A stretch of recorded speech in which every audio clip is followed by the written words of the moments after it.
RCI 1320 AM, Foz do Iguaçu. Integrante da Rede Bandeirantes de Rádio. Ouça agora na RCI, programa Entre Livros. Entrevistas com autores, organizadores e especialistas em livros, com foco no conteúdo da obra. Apresentação, Rosimeire Salles.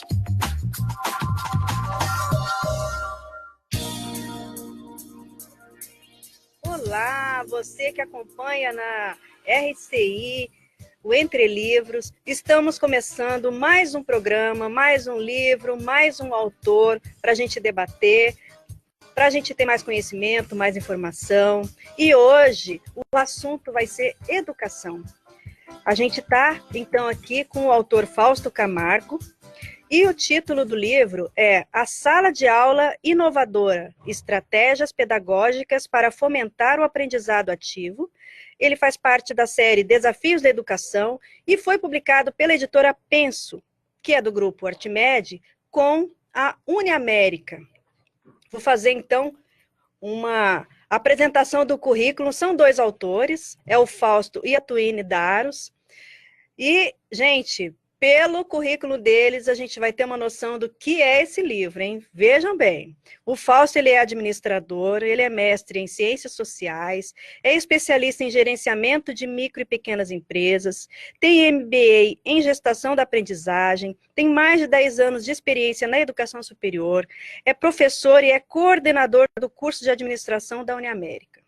A Tuine Daros pedagoga, é mestre em educação, especialista em fundamentos filosóficos e políticos da educação, é especialista em alfabetização com ênfase em letramento, tem MBA em gestão da aprendizagem, atua na docência da educação básica e superior, gestão e inovação pedagógica, metodologias ativas, ensino híbrido e tecnologias educacionais. E ela também é autora de um outro livro, que é Para que serve aprender a ler e escrever? Os sentidos que as crianças atribuem à linguagem escrita, que foi publicado pela Epígrafe também em parceria com a Uniamérica. Infelizmente, a Tuine não pôde estar presente hoje, eu sinto muito mesmo, mas a gente vai ter uma outra oportunidade de conversar com ela, porque a gente vai querer ouvir dela sobre educação, com toda a experiência que ela tem, mas para compensar, a gente tem o Fausto aqui, que você vai falar por dois, né, Fausto? Sim, com certeza. E o Fausto vai estar, então, falando para a gente sobre o livro que eles fizeram em coautoria. Quem fez a apresentação do livro foi o Rion Braga. O Rion, ele é diretor e presidente da Uniamérica, e muito desse livro tem relação com a experiência de vocês na própria Uniamérica, não é isso, Paulo? Isso mesmo. Esse livro, ele surgiu das nossas práticas de sala de aula, que a gente chama de atividades de aprendizagem ativa com os nossos alunos da Uniamérica. Quando eu entrei na Uniamérica em 2015, lá em 2015 nós começamos a fazer uma série eu chamo de experimentos, né? Ou seja, de testar uma série de técnicas, de métodos para a gente ver de aprendizagem ativa, de dinâmica em sala de aula, e a gente ia testando e ia registrando isso. Então, a um certo ponto, a Tuine, ela tinha uma espécie de ficha, né? E aí a gente começou a registrar isso como se fosse um manual de cada aula. Um manual de como se eu quero fazer um brainstorm em sala de aula, que tipo de técnica que eu posso usar? Eu posso usar a técnica A, B ou C. Tá. E como que eu aplico a A? Então vamos lá, você pode fazer um brainstorm assim assado usando post-it. Tá, você pode fazer um brainstorm usando papel e caneta. Vamos fazer um brainwriting. Aí surgiu o brainwriting. E a gente ia registrando. E a gente viu o desenvolvimento dos alunos e, ao mesmo tempo, a gente percebia qual que mexia, às vezes, mais com o aspecto cognitivo, qual que, às vezes, mexia um pouquinho mais com a comunicabilidade, com a associação de ideias e com uma série de elementos que a gente vê na sala de aula. Então, assim, inicialmente, esse livro, na verdade, não era bem um livro, ele era uma coletânea, né, de práticas que nós fazíamos lá. Aí a gente organizou essa série de práticas, procuramos colocar algumas lógicas, tem muita relação de uma com outra, dá para aplicar uma ou outra ou várias combinadas de formas bem diferentes. Por isso que quando ele foi lançado com esse resumo de 43 estratégias, né? Então são técnicas, métodos pedagógicas de aprendizagem ativa. Claro, tem estratégias que podem ser aplicadas para a aula de forma geral, tem estratégias que podem ser aplicadas para como processo avaliativo, né, que podem vir a substituir uma avaliação, mas penso numa avaliação um pouco diferente, um pouco mais dinâmica, um pouco mais, em conjunto, que exija habilidades sociais como a grupalidade, o senso, o trabalho em equipe para chegar a alguma tomada de decisão.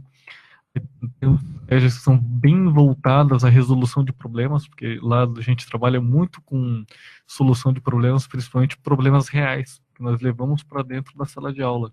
Então, tem boa parte de estratégias que elas foram fundamentadas e testadas para ajudar a gente a resolver problemas, para chegar a um diagnóstico mais preciso, enfim, até a proposta de alguma solução. Agora, Fausto, o título do livro de vocês é bem interessante, porque ele fala de inovação, né, numa sala de aula inovadora.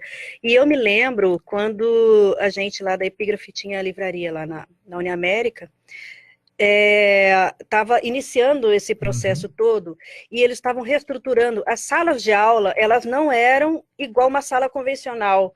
As mesas eram diferentes, eram mesas redondas grandes. Eu não sei como que é, né, como que está hoje esse design, esse layout aí interno, mas eu me lembro que tinha sido todo um estudo até da questão arquitetônica, para poder, então, definir como que seriam essas novas metodologias, né?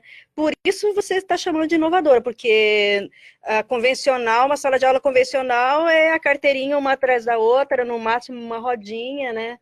Como que se dá? O que exatamente você está chamando? Tem a ver com isso também, mas envolve as metodologias. Você pode falar um pouco mais dessa sala de aula inovadora? Por que esse título? Por que inovador? Eu diria que envolve uma série de elementos, né? Hoje toda a Unamérica ela é ambientada, todas as salas de aula nesse padrão que você conheceu mesmo, lá em 2015. Todas são.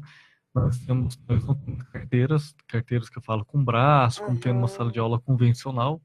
Então nós temos em cada mesa senta um grupo de 6, de 7, de 8 alunos. E aí nós conduzimos a atividade em sala em cima de puxando algum conteúdo para aquele momento que ele precisa para ele fazer alguma elaboração em cima daquilo. Porque na aprendizagem ativa, a metodologia ativa, a gente parte de outro pressuposto. Eu vou explicar, vamos ver se a gente chega... A gente procura entender um pouco mais, tá? Que é assim. E você também, se você tiver alguma dúvida, algum comentário, quiser dividir alguma experiência, algum questionamento para o Fausto, você fique à vontade, tá? A gente já está aqui com a Mara Machado acompanhando a gente, mas esperamos aí pela sua participação. Tá bem. Bom, é assim, do ponto de vista da aprendizagem, a gente sabe como que uma pessoa ela aprende. Ela tem diversas formas de aprender, tá? Então, por exemplo, ela pode aprender só lendo, ela pode aprender tentando memorizar, que é o que o sistema tradicional tenta fazer, mas a gente sabe que pela neurociência, uma pessoa ela aprende mais quando ela elabora, quando ela cria algo em cima. Então, por exemplo, uma coisa é você ensinar, olha, um texto, vamos escrever um livro, olha, um texto ele tem essa estrutura, você tem introdução, desenvolvimento, considerações finais, ou argumentos conclusivos e por aí vai. Você pode dar uma hora de aula explicando a estrutura, aí entra em coerência, verbal, uma série de coisas. Isso é um aspecto. Aí o aluno vai, faz a prova, ele tirou uma nota boa naquela prova, ele acha que aprendeu. Ele não aprendeu. Aí outra coisa é assim, você vai e fala assim, olha, agora vamos partir de um outro pressuposto. A estrutura de um texto é essa. Você explica a estrutura, você dá uma passada sobre o que você gostaria de ver, seria interessante, argumentação, etc. Isso você faz isso em 30, 40 minutos, não sei. Vai depender da tua demanda. E agora, aí você fala, olha, agora vocês têm esse tema, tá? Vamos supor, refugiados e imigrantes. Agora, pensando nessa estrutura, escreva um texto para mim de 3 laudas, por exemplo. Aí os Você dá alunos... desafios. Exato. Daí eles vão quebrar a cabeça, eles vão procurar informação, porque você não escreve nada sem você ter informação, né? Vai procurar informação, faz um esquema, faz um mapa mental e vai escrever desse texto. Quando ele fez isso, ele elaborou. Aí é aquela história. Aí você sabe que ele aprendeu. É diferente de você fazer uma prova conceitual teórica, ele vai, fui lá, tirei 8, passa daqui 3 meses e fala, escreve agora para mim um texto, ele não vai saber. Nossa, então vai passar daqui 3 meses, você vai falar assim para ele, agora escreve um texto para mim. Ele fala, nossa, claro, eu sei escrever. Olha, a professora Rose lá, ela me deu aquela estrutura, eu fiz aquele texto aquele dia assim, assim, assim, assado. Eu procurei informação A, B, C, me mostrou onde eu podia buscar informação, sabe? E aí você consegue fazer elaboração. Então, quando você faz uma elaboração em cima, por que a gente fala que a aprendizagem é ativa? Porque você não fica passivo do outro lado ouvindo, vendo um professor explicar algo, né? Registrando na tua memória ou anotando no caderno e achando que de fato está aprendendo, porque você não está aprendendo. Excelente. Você aprende só quando você sabe fazer. Então, por que isso? Vem o porquê da inovação. Aí a gente vê que o nosso sistema de ensino, isso é uma herança já muito antiga, ele de fato ele não ensina. Não é que ele não ensina. Aquilo que você vê, você retém, se não me engano, tem até uma pirâmide da aprendizagem no livro. Acho que você chega a aprender mais ou menos em torno de 20%, 30%, esse jeito tradicional, tá? Mas quando você inverte essa pirâmide e você começa a fazer o aluno elaborar por si, esse nível de retenção de aprendizado ele pode chegar a 95%. Nossa. Então você muda completamente. Mas por que inovação de novo? Eu estou só jogando argumentos aqui para a gente criar um raciocínio em cima, uma reflexão em cima. E a gente pode responder depois do intervalo? Pode. Tá? Daqui a pouquinho, depois dos nossos patrocinadores. Programa Entre Livros. Apresentação Rosimeire Salles. Olá, você no rádio. Sou Paulo Litra, 45160, autor da Lei do Primeiro Emprego Paranaense e da Lei que isenta doadores de sangue das taxas de concursos públicos. Quem me conhece sabe que trabalho pelos municípios e tenho um compromisso com o desenvolvimento do Estado. Com responsabilidade e novas ideias, convido você a fazer parte da nossa história de trabalho. Conheça nossas propostas nas redes sociais. Para deputado estadual, firme e forte, 45160. Paraná Firme, PSDB. Quem doa sangue, doa esperança. Recebe sorrisos, alegria e confiança. Quem já doou sabe o bem que faz. O coração se alegra pra doar mais. Doe sangue regularmente. Não importa o tipo que você pertence. Seja A, B ou AB. Tem sempre alguém esperando você. Doe sangue regularmente. Não importa o tipo que você pertence. Seja A, B ou AB. Tem sempre alguém esperando você. Uma doação pode beneficiar até 4 vidas. Por isso é importante que todo doador continue com este ato de bondade sempre. Procure um hemocentro e seja um doador regular. Doe sangue regularmente e ajude a quem precisa. Ministério da Saúde, Governo Federal. Computadores Apple, sinônimo de sofisticação e qualidade.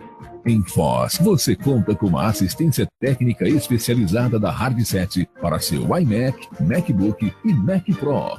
Limpeza, upgrade e atualização de seu Mac. Confie na Hardset. Na República Argentina 3855, ao lado da Fraida. Hardset. Uma vila para chamar de sua.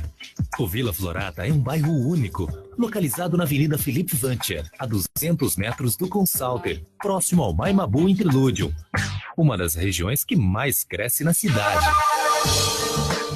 O Vila Florata está entregue e pronto para construir. Últimas unidades de lotes com 360 metros, infraestrutura completa e condições imperdíveis. Entrada de 10% e saldo em 140 vezes direto com a loteadora. Plantão de vendas no local. CCIA Imóveis. Telefone 45 3523 1626 ou acesse www.cciaimoveis.com.br. Voltamos a apresentar programa Entre Livros. Apresentação Rosimeire Salles. De volta com Fausto Camargo falando para a gente sobre a sala de aula inovadora. Você estava falando sobre inovação. Sim. Bom, aonde que eu estava querendo chegar? O mundo hoje está passando por muitas transformações, em todos os aspectos, sociais, econômicos, tecnológicas. O que a gente vê é que essas transformações, por exemplo, daqui a pouco a gente vai ter o que chama de carro autônomo. Então, isso já vai mudar radicalmente. Pois é, já tem carro que estaciona sozinho. Exato, já vai mudar completamente a estrutura da sociedade que vive em torno disso, né? O sistema financeiro vai sofrer alterações, enfim. Então, todas as profissões, de algum modo, vão sofrer alteração. Algumas, já se sabe que nos próximos 10 anos não vão mais existir. Fadadas à extinção. Fadadas à extinção devido à automatização das coisas, enfim.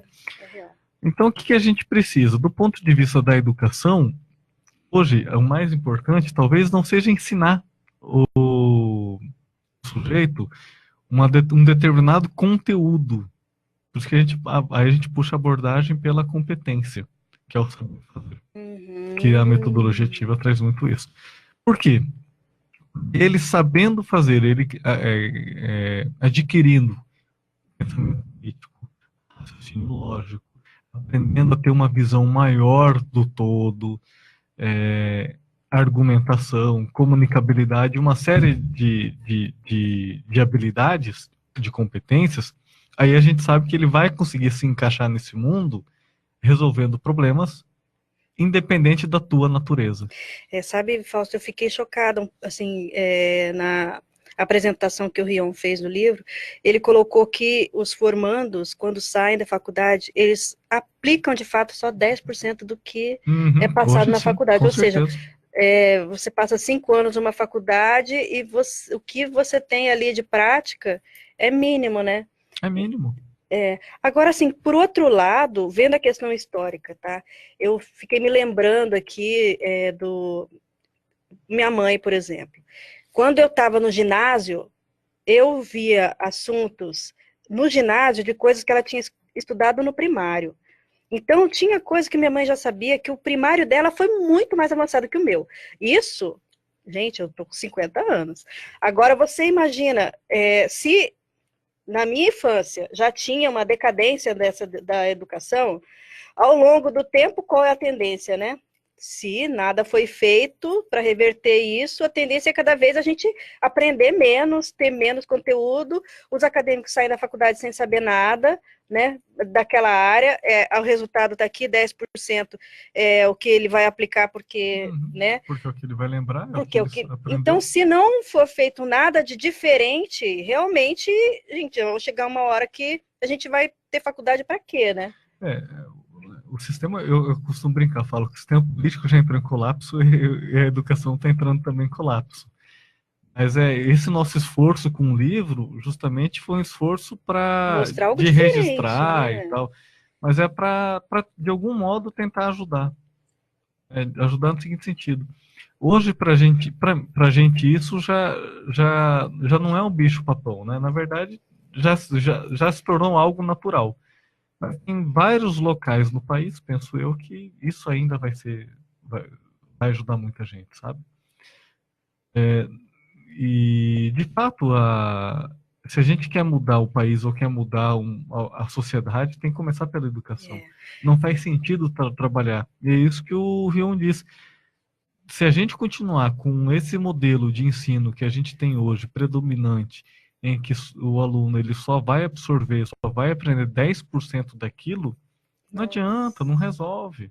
Então, lá na Unemérica, a gente fez todo um modelo de ensino... Que profissional que vai sair, né? Que ele muda completamente isso. Então, por exemplo, o aluno, para ele fazer uma atividade dessa, como a gente coloca no livro, tudo bem, um professor ele consegue aplicar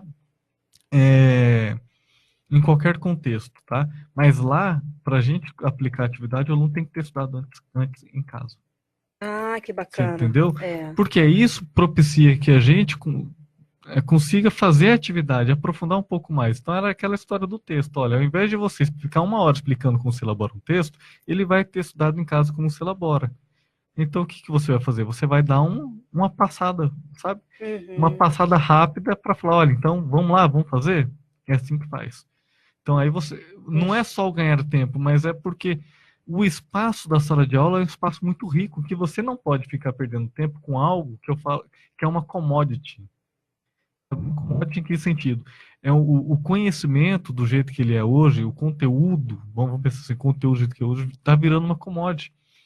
Porque com a internet é assim, a professora me ensinou um jeito de elaborar texto, mas eu vou lá no Google e digito, tem mais 10 pessoas falando do jeito que ela me explicou, e mais 30 falando de 30 formas diferentes. Então, para que eu vou ficar perdendo a cabeça reproduzindo algo que já está exposto?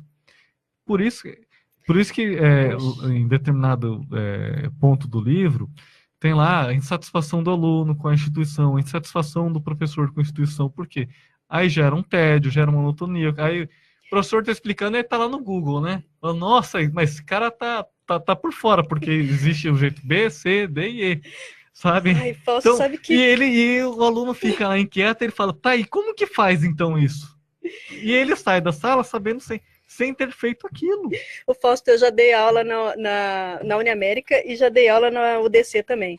Gente, mas olha, eu te juro, a sala de aula não é o meu lugar, sabe? O meu negócio é livro. Porque, gente, você ficar falando e os alunos ficarem naquele tique-tique de celular, aquilo dá uma agonia na gente, né? Me poupe, né? Sinceramente, as pessoas, ninguém tá nem aí pro que você tá falando lá na frente. Ou seja, realmente esse modelo tá fadado, né?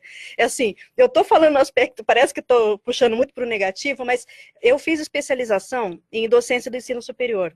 E a abordagem de realmente, assim, aquela história que a gente ouve falar há anos, o professor finge que ensina, o aluno finge que aprende, é uma realidade, porque eu não sei, parece que falta por parte dos alunos motivação, incentivo, não sei, gás, sabe, para querer buscar aprender, buscar o conhecimento, né? Então é como se fosse assim, olha, eu quero o meu diploma, então existe uma certa passividade.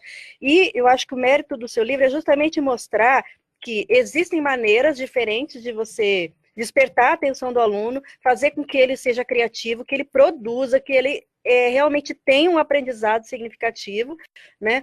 E isso tem um resultado. Por quê? Porque a gente está há anos, eu ouço há anos, desde o movimento estudantil, que a educação tem problema de aprendizado, tem problema na docência, tem problema dos alunos, tem problema dos professores. Mas cadê o caminho viável, cadê a solução? Porque a gente fica buscando só pela problemática, a gente não resolve o problema, né? Então, assim, isso é uma abordagem de solução. Ou seja, está sendo experimentado, tem um laboratório, isso em Foz do Iguaçu, né? Vai ser referência, o trabalho de vocês vai ser referência, né? Porque isso é uma coisa totalmente nova, né? E isso que você tocou num aspecto muito importante, que é da motivação. Eu sempre falo assim, quando a gente é criança e começa a ir para a escola, aquilo é divertido. Sabe? Todo mundo gosta, vai com vontade, chega lá, qual que é o ambiente? Você tem um ambiente parecido com as nossas salas de aula, um ambiente colaborativo. Senta, junta as carteirinhas dos alunos, senta 4, 5 alunos, eles vão elaborando as coisas em conjunto, não é? Agora, chega em determinada etapa da escola que me parece que isso se perde. É verdade. É que é quando entra mais na reprodução do conhecimento pela reprodução, né? Vamos lá, gente, o que é ciência? Ciência é isso. O que é vírus? Vírus é isso, né? Até tabuada, por um tempo, no Brasil, não se ensinou tabuada, ensinou-se memorização da tabuada. Né? E aí isso se perde. Quando a gente resgata essa abordagem ativa e faz eles voltarem a estudar, um pouco, querendo ou não, lembra, em certos aspectos, aquela abordagem colaborativa que a criança tem lá. Então, o que eu estou querendo dizer com isso? É que não é que o aluno perde a motivação, não é que ele não gostava de estudar, ele não foi estimulado depois a estudar. Não é que estudar é ruim, estudar não é ruim, estudar é bom. Ele não foi estimulado a estudar, ele não foi estimulado a aprender, então ele não sabe qual que é a melhor forma com que ele aprende, como que ele pode interagir. Não existe estímulo, o que existe é reprodução. Engessou, né? Você tem desenvolvendo na criança todas as habilidades, aí daqui a pouco, na medida que ele vai ficando adolescente, ele vai sendo engessado naquele modelo tradicional de sentar na carteirinha um atrás do outro, olhando na nuca do outro, e o professor falando lá na frente, você tendo que tirar notas boas e acabou. Né? E hoje nem precisa mais tirar notas boas. A gente fala, né? Poxa, se era bom lá atrás, quando Poxa, por que não pode ser bom agora? O que mudou? O que muda é a abordagem. E aí estudar passa a ser um sacrifício, aquilo é tedioso, aquilo é difícil, né? Mas é difícil quando a pessoa não compreende o que ela está fazendo. Quando ela passa a compreender e passa a elaborar em cima, muda completamente. Por isso, aí a gente traz mais uma vez, né? A gente fala a abordagem ativa, enfim. Por exemplo, eu tenho casos de alunos, e já tive vários outros, enfim, ele muda completamente. Então a gente tem aluno que chega tímido, e todo dia ele tem muita interação, porque ele começa a fazer uma atividade, se dá um desafio, ele tem que resolver aquele desafio, ele começa a interagir com os alunos, aí um já começa a tirar sarro com o outro. Eu tenho aluno que não me chama de professor, e não é pouco, eu tenho aluno que vira para mim e fala, Fausto, eu não consigo te chamar de professor. Você está entendendo? Nossa, e isso é bacana. É bacana, porque você sai de uma relação vertical, né, que é uma relação de poder hierárquico, não é? E você entra numa zona de compartilhamento de saber. Que bacana. O que propicia, aí te dá o quê? Porque a partir do momento que você tem mais empatia, você consegue ter mais contato, né? Você consegue ajudar e ensinar mais, mas não só do ponto de vista profissional. Olha, eu sou professor de administração, né? Então, assim, olha, uma pesquisa de mercado, de marketing, faz isso, faz aquilo. Mas às vezes ele vem, tá, professor, mas eu tenho uma dificuldade. Eu tenho essa dificuldade aqui de aprender, eu tenho essa limitação, eu tenho uma desorganização no meu dia a dia. Então, como que você tem alguma dica para me ajudar a me organizar, para eu poder estudar melhor? Puxa. Aí, às vezes, tem alguma demanda pessoal da família. Totalmente então, diferente. muda, porque a partir do momento que se criou uma relação horizontal, se criou empatia com o aluno, muda completamente. Mas aí é o quê? De novo, é o sistema de ensino, é o modelo de ensino, que você tem um ambiente colaborativo, você não tem carteiras enfileiradas, você muda completamente. Dá motivação para participação. né? É outra, então ele participa. Não vou falar que ele não dispersa por conta do uso do celular, claro que às vezes dispersa. Mas você também pode fazer um bom uso daquilo para falar, olha, já que estão usando o celular, vamos utilizar o celular para aprender, então. Nossa. E existem aplicativos hoje de aprendizagem que você faz com uso de aplicativos no próprio telefone. Ou seja, usar os recursos que hoje estão mais à mão e que são mais né, do dia a dia dos alunos para poder reverter isso em aprendizado. Porque né? assim, não adianta, mais cedo ou mais tarde, vai mudar. O que a gente tem que decidir você quer mudar agora ou você quer mudar daqui 5 anos? Eu digo, enquanto instituição de ensino, e o aluno, ele é o mais beneficiado de tudo. Ele quer mudança, porque se ele não quisesse, ele não ficava entediado, ele não reclamava, enfim, né? Ele quer. Ele talvez não saiba expressar de que modo e não sabe externalizar o que para ele precisa ser mudado, porque muitas vezes não sabe, né? Falta só o estímulo, a motivação maior. Gente, o papo está muito gostoso, mas a gente precisa chamar os nossos patrocinadores e a gente volta daqui a pouquinho. Programa Entre Livros. Apresentação Rosimeire Salles. Requião Senador 151. O que eu fiz como prefeito, governador e senador, vocês conhecem. Não é pelo que fiz que peço apoio e voto. O que conta é o que vem pela frente. O que podemos fazer juntos, os desafios que vamos enfrentar, a falta de segurança, o desemprego, a retomada da economia. Por isso, faço um apelo. Levanta, Paraná, vamos empurrar o nosso país para frente. Requião Senador. Coligação Paraná, Emprego, Educação e Combate à Corrupção. MDB, PDB, SD e PCdoB. 13h31. Vai trocar a antena da casa para pegar o sinal da TV digital? Então evite acidentes. Ao instalar, consertar ou procurar a melhor posição para a sua antena, mantenha a distância da rede elétrica. Se o equipamento encostar nos fios, você pode levar um choque. Antenas devem ficar sempre longe da rede elétrica. Assim, você garante o sinal e evita acidentes. Copel, Companhia Paranaense de Energia.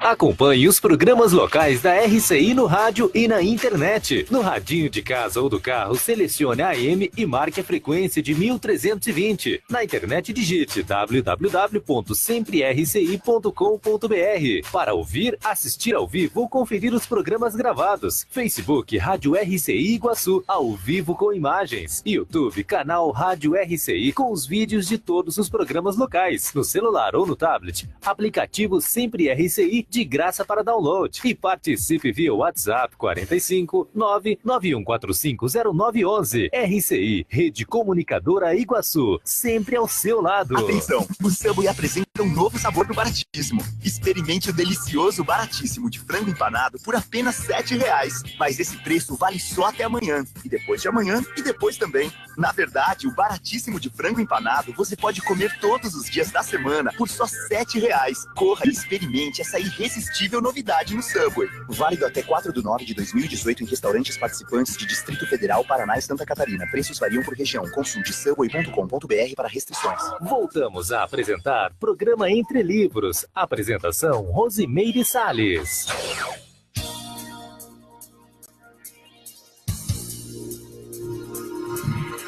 Olá, gostaria aqui de chamar a atenção que a Maia Oliveira está nos acompanhando e a Rosalina. Sabe que a Rosalina, ela está nos Estados Unidos? Ah, que legal. Ela toda sexta-feira está aqui, a gente está sempre com a companhia dela. Obrigada aí pela sua, né, pelo seu prestígio. Então, sabe que eu estava pensando sincronicamente, né? Essa semana saiu na internet um vídeo de um cara lembrando da Enciclopédia Barça. Não sei se você viu. Não conheço. A Enciclopédia Barça, ele estava assim chorando, porque, nossa, quem tinha Enciclopédia Barça era o máximo, né? Eu tinha na minha casa. E a gente fazia os trabalhos da escola, era assim, a professora ela dava um tema e todo mundo corria para a Enciclopédia Barça e copiava inteira aquilo, entendeu? Ou seja, a gente não aprendia nada, quer dizer, aprendia porque você estava folheando, você acaba lendo e escrevendo, você acaba... É o ato de escrever. O ato de escrever, e antes não era digitar, não era copiar e colar, porque não tinha nem computador, né? Então você tinha que escrever aquilo que está ali, de alguma maneira aquilo reverte em conhecimento, né? Mas, enfim, hoje os alunos fazem no Google, copia e cola, né? E isso, em termos de aprendizagem, não significa nada, né? A gente não tem nada de retenção. O que você retém copiando, procurando um arquivo e copiando, colando? Não tem retenção nenhuma, né? Então, assim, eu tô assim, bem satisfeita de ver o trabalho que vocês fazem lá, sabe? Porque, gente, o mais importante da universidade é o papel da educação, estar levando conhecimento, que as pessoas saiam diferentes, que elas aprendam conteúdos, que elas tenham experiências, né? E se a gente hoje no modelo tradicional não tem isso, quais são os recursos que a gente tem? A gente tem que ver coisas diferentes, que é o que vocês estão fazendo lá, né? E que ela aprenda a aprender, né? Pois é, sabe que uma coisa, eu fiquei meio chocada com essa estatística aqui, ó, que foi feito, né, uma avaliação de conhecimentos e competências dos estudantes de 15 anos em 76 países. O Brasil ficou em 60º, número 60 de 76 países. Eu achei chocante, ou seja, os nossos jovens não sabem nada. Mais chocante foi o depoimento do ministro da Educação ontem, né? Não vi. Não viu? Ele falou que a educação básica é um desastre. Com essas palavras. Tá? Então... Se o ministro da Educação fala isso... Então é aquilo que a gente fala. O modelo como se ensina, ele precisa ser mudado. Por isso que eu falei um pouquinho antes. Então a gente tem que escolher. Ou a gente muda agora, ou a gente muda daqui 5, 10. Mas quem muda antes, melhor. Por quê? Porque contribui mais, né? Aprende mais, estimula mais, ensina mais, uma série de coisas. se a gente pensar só em lei de mercado, né, aí... Então, assim, agora falando pior. de livros, nessas estratégias que vocês têm, vocês trabalham muito com leitura também? Ou como Trabalha que com é? tudo, tá? Por exemplo, eu costumo brincar, ou falar, que assim, um desafio, um problema, ele tem que ser um desafio cognitivo. Tem que gerar uma crise cognitiva. Porque quando você consegue gerar uma crise cognitiva no aluno, ele aprende naquela elaboração, por mais que ele não saiba fazer, e por mais que ele vai errar naquela elaboração, entendeu? Mas quando você volta e dá o feedback daquilo que ele fez, ele aprende, ele registra, aquilo vinca na memória. É uma coisa bem engraçada, é um outro jeito de aprender. E me parece que isso, de fato, dá muito mais resultado. A gente vê Tem muitas atividades que eu aplico em sala, às vezes, que eu começava a aplicar antigamente, e o aluno, ele queria que eu ficasse do lado dele, e ele me fazia... Cada vírgula que ele escrevia, a cada coisa que ele escrevia, ele me consultava. Vem cá, vê se está certo. Tá. Vem cá, vê se está certo. Tá bem. E aí você começa a atuar como coaching. Tá? Tá, mas por que você fez isso? Para que você fez isso? Porque eu não dou a resposta pronta. Então, por exemplo, você está falando da leitura. Eu tive uma vez um aluno que falou, professor, como que eu faço isso? Aí eu fui, virei para ele e falei assim, você já leu no livro como que está? O que diz na literatura? Aí ele pegou, virou assim para mim e falou assim, não. Aí passou 5 minutos e ele me chamou de novo. Professor, e aí, como que faz? Eu falei, você não leu o livro? Não, eu vi um vídeo agora. Aí eu virei para ele, e você achou a resposta no vídeo? Não. Eu falei, então tá, agora procurou no livro. Aí ele foi, procurou no livro, tal, elaborou. Aí passou acho que uns 15, 20 minutos, né? Porque, imagina, ele teve que ler acho que umas 10 páginas naquele momento, uns 40 minutos. Aí eu passei pela mesa dele e falei, e aí, fulano, beleza? Beleza. E aí, tem alguma dúvida? Quer que eu veja alguma coisa? Não, agora eu entendi. Agora eu entendi. É isso mesmo. Então, precisa.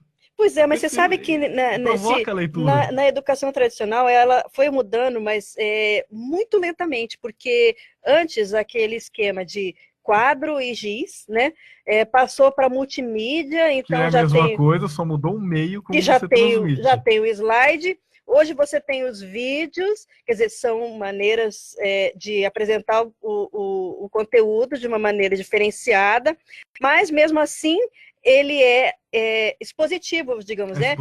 Daqui para lá, o aluno é passivo, o professor aqui, seja ele falando, seja o multimídia, seja o vídeo ou qualquer coisa que ele vai passar, é daqui para lá. Não tem não tem essa troca, essa troca de experiência, né? Porque assim, a gente aprende muito. Você, professor, também, né? Quando eu falo a gente, eu estou falando professor. Tá? Porque, por exemplo, olha só como que é interessante. A gente pensa só na abordagem baseada em projetos, né? Que a gente trabalha lá com problemas reais. Às vezes eu recebo um problema real que pode ser de um hotel, outro pode ser de uma mercearia, o outro pode ser de um ramo de serviços médicos. Ou seja, é prático, né?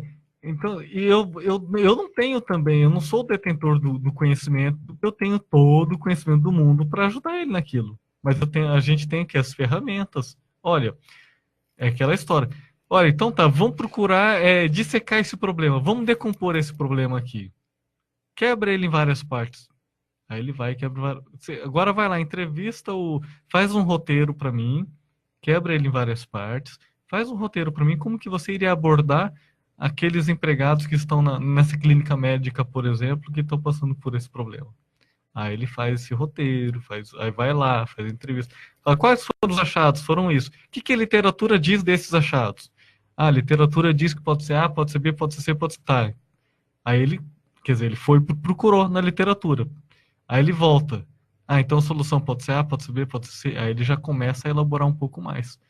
Por isso que, assim, isso que você falou de leitura, de escrita, quando a gente trabalha lá a nossa problemática de aprendizagem em projetos baseados em problemas reais, para ele fazer esse projeto, ele faz um por semestre, tá? Ele, obrigatoriamente, ele é obrigado a fazer um artigo científico. Poxa. Todo semestre. Mas por quê? Aí eu falo assim, mas por que eu tenho que escrever um artigo científico? É em grupo.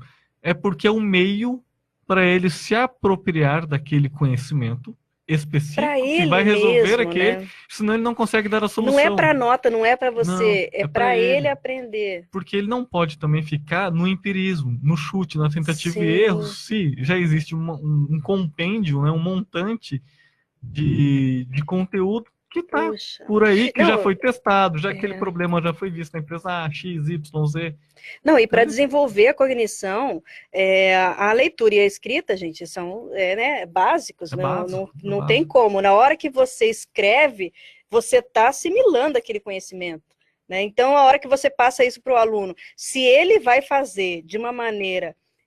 como vamos dizer assim, com pesquisa real e não copia-cola, isso vai trazer um resultado em termos de cognição para ele, né? Sim, e assim, parece que é bobagem, é aquilo que eu falo, tá? Se a gente começa a pensar numa série de competências que exige o aluno, ele trabalhe nessa abordagem ativa, por exemplo, para ele fazer isso, ele tem que aprender a fazer uma pesquisa, tanto na empresa quanto uma pesquisa bibliográfica. Ele vai ter que aprender a abordar uma pessoa, a fazer entrevista. Ele vai ter que aprender a fazer sistematização de ideias, associação de ideias, análise de causa e efeito, decomposição de problemas. Então, assim, vai aprender a trabalhar com um projeto no sentido de que o projeto tem início, tem fim, tem cronograma, tem recurso, tem meio, tem ferramenta, tem técnica. Gente, que bacana! Então, são coisas que a gente, no dia a dia, a gente vai naturalizando aquilo no sentido que vai se tornando nosso, né? Do nosso dia a dia, que vai passando despercebido. Então, hoje eu tenho um aluno que, assim, ele fala assim, o projeto do semestre que vem vai ser tal. Ele já começa a pensar na empresa, nisso, aquilo, no tema. Vira algo meio automático. Então, assim, como que eu vou falar que eu não estou ensinando? Você está entendendo? Puxa, e o melhor, ele começa a aprender por ele mesmo, que ele começa a pegar um mecanismo de funcionamento dele, que às vezes funciona melhor, com o do colega, que funciona melhor. Então, eu já tive casos de aluno, assim, eu gosto de trabalhar com a fulana, professor, porque a fulana, ela tem tal característica, complementa a minha. Ele fala, eu sou um cara quieto, concentrado, gosto de fazer isso. Eu sento, pego aquela informação que tem no livro e passo para ela, mas ela articula com os outros colegas e faz aquilo. Então, cada um é uma pecinha, eles mesmo começam a se entender, né? Complementar. E aí ensina outra habilidade, que eu falo, a habilidade de trabalhar em equipe. Aí um vê que um outro começa a liderar mais um determinado aspecto. Aí o de outro entender as facilidades e as dificuldades do outro. E a posição de cada um no trabalho, a posição de cada um no grupo. Gente, eu tô adorando. Acho que eu vou entrar em algum curso lá na América. E assim, e aí o conteúdo, ele vem, né? Mas ele vem aqui, naturalmente. Muda. Puxa, olha, a Rosalina aqui, ela mandou um abração para vocês, falou que adora o programa. Obrigada, Rosalina. Rosalina, quando você vier em Foz, você vai ganhar meu livro, hein? Não sei se você já tem. Ela falou que ela tinha enciclopédia Barça também. Esse vídeo o cara fala assim, quem tinha Barça era rico. Eu falei, gente, eu era rica e não sabia, né? Quem entrou também foi o Lindon Tavares, que está acompanhando a gente. E vocês vão aguardar só mais um minutinho, que a gente vai dar um intervalo e a gente volta daqui a pouquinho. Programa Entre Livros. Apresentação Rosimeire Salles.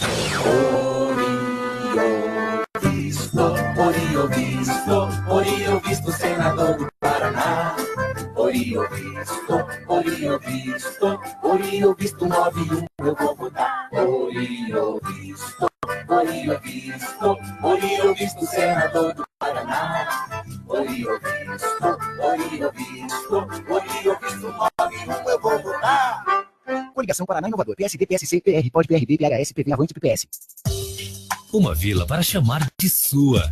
O Vila Florata é um bairro único, localizado na Avenida Felipe Vancher, a 200 metros do Consalter, próximo ao Maimabu Interlúdio, uma das regiões que mais cresce na cidade. O Vila Florata está entregue e pronto para construir. Últimas unidades de lotes com 360 metros, infraestrutura completa e condições imperdíveis. Entrada de 10% e saldo em 140 vezes direto com a loteadora. Plantão de vendas no local. CCIA Imóveis. Telefone 45 3523 1626. Acesse www.cciaimoveis.com.br. Utilidades domésticas. Casa Vitória. Utensílio para bares, hotéis e restaurantes. Casa Vitória. Uniformes profissionais para seu negócio. Casa Vitória. Fogões, fornos, eletrodomésticos em geral. Casa Vitória. Presentes, decorações, flores e arranjos também na Casa Vitória. A Casa Vitória agora está com estacionamento próprio para clientes. Rua Fagundes Varela, 481, Vila Porto. Fone 3028-9939. Casa Vitória. Quem conhece, confia. Casa Vitória. Você já sabe onde irá comprar os materiais elétricos do seu imóvel? É claro que você sabe! É na Eletromil! Conheça a nossa loja e veja os mais diversos artigos em lâmpadas, lustres, pendentes, luminárias, além de chuveiros e toda a parte elétrica para a sua casa ou estabelecimento comercial. Eletromil, Rua Stanislau Zambrick, 611 Centro, próximo ao Mufato Polici. Fone 3528-8130. Você acha que trabalho infantil garante o futuro?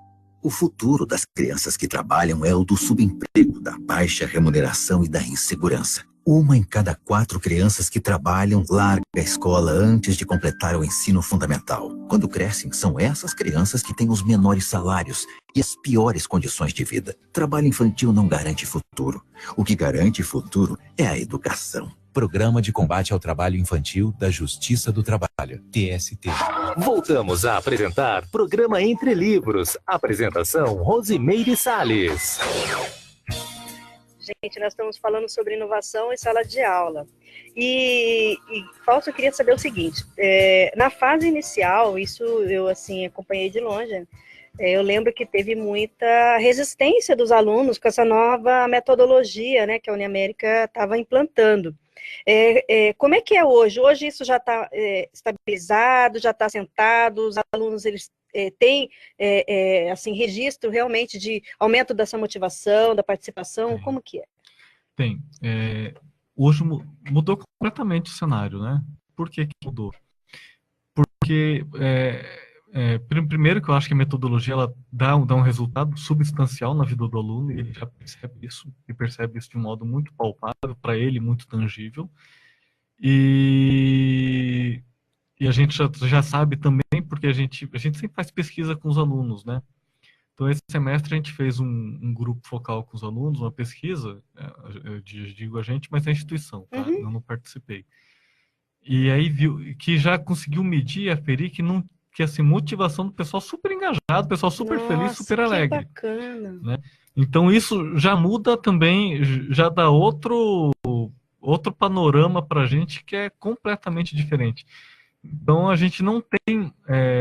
e aí a gente já também tem uma outra pesquisa que foi feita no mercado, parece que foi feita com alunos de outras instituições, enfim.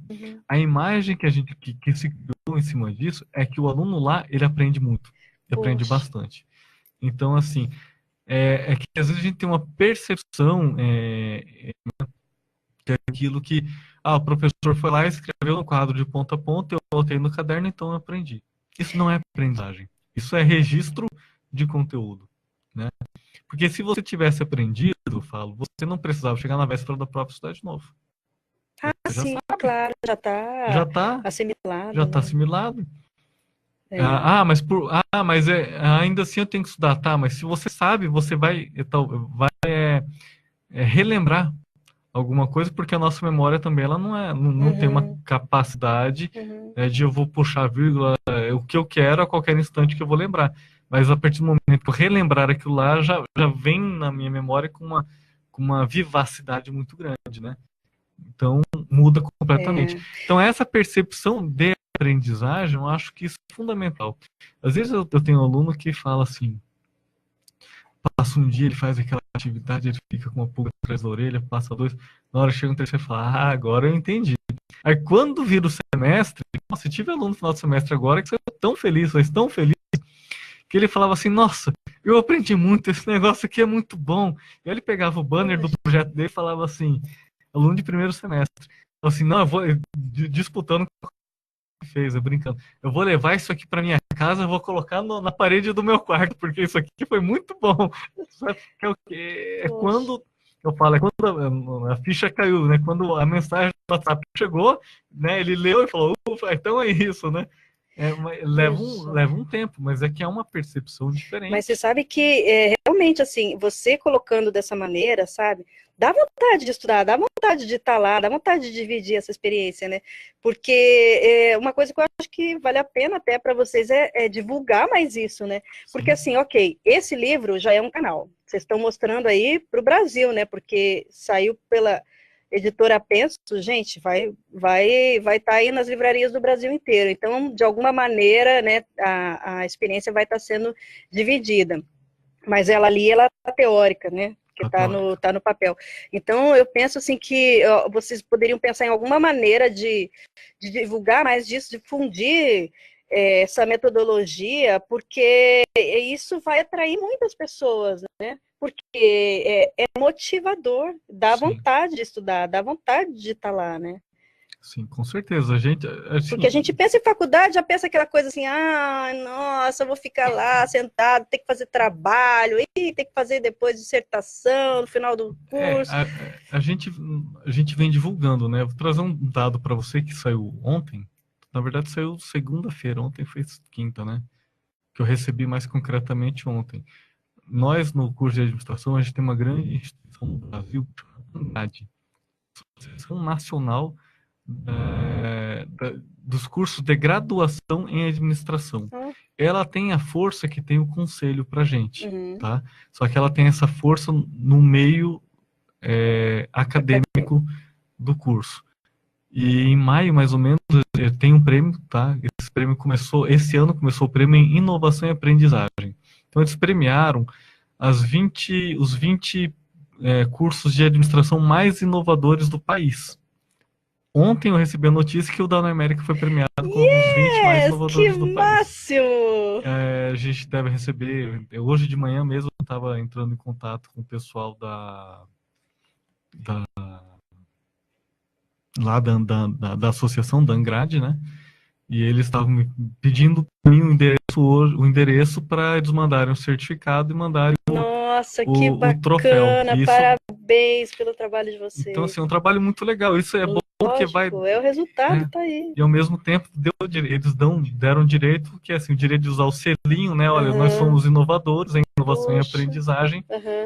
E isso é um reconhecimento público de uma das maiores, de uma das maiores instituições do país de administração, do curso de administração especificamente. E o que foi esse prêmio? O que concorreu no prêmio? O que foi cadastrado no prêmio quando eu submeti foram as práticas que são realizadas na Unemérica, no curso de administração, mas tendo como pano de fundo o modelo de ensino. Então, foi um relato de todo o modelo de ensino aplicado no curso de administração. Puxa, isso aí dá outro livro, né? Dá. Vai sair.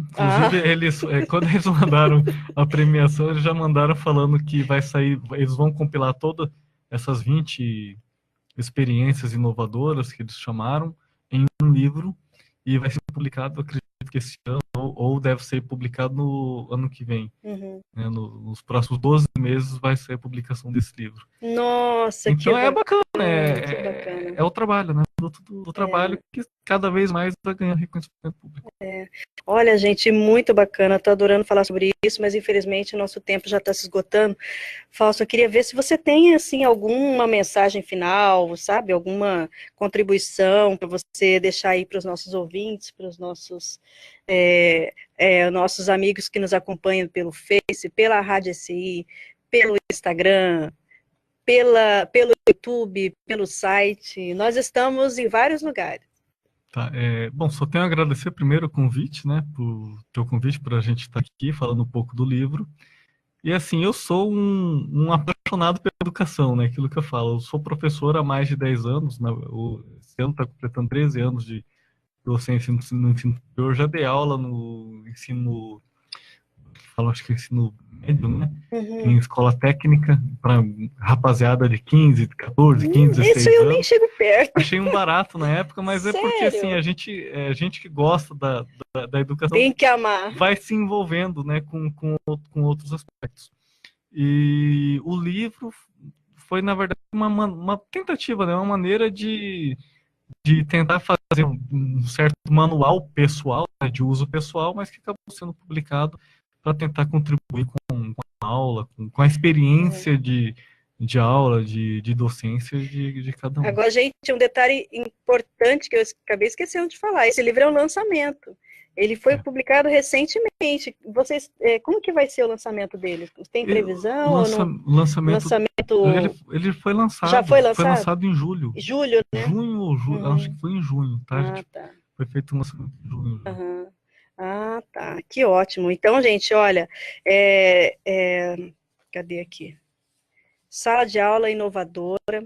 A gente vai dar um beijo muito grande lá na Twine, a gente vai esperar por ela em outros momentos, mas eu queria também falar para vocês o seguinte, na semana que vem vai ser feriado, a gente tem, infelizmente, né, a gente não vai ter o nosso programa na semana que vem, em função do feriado de 7 de setembro, então a gente, né, pede, vocês podem continuar acompanhando a RCI com a programação nacional, mas o Entre Livros vai voltar só no dia 14 de setembro, tá? Então, só para vocês aí que nos acompanham aí toda sexta-feira, semana que vem, então a gente vai dar um descanso aí para vocês, tá ok? Fechou? Então, gente, olha, agradecemos novamente aí a participação de vocês, a companhia de vocês, e a gente espera, então, no dia 14 de setembro, no Entre Livros. Obrigada.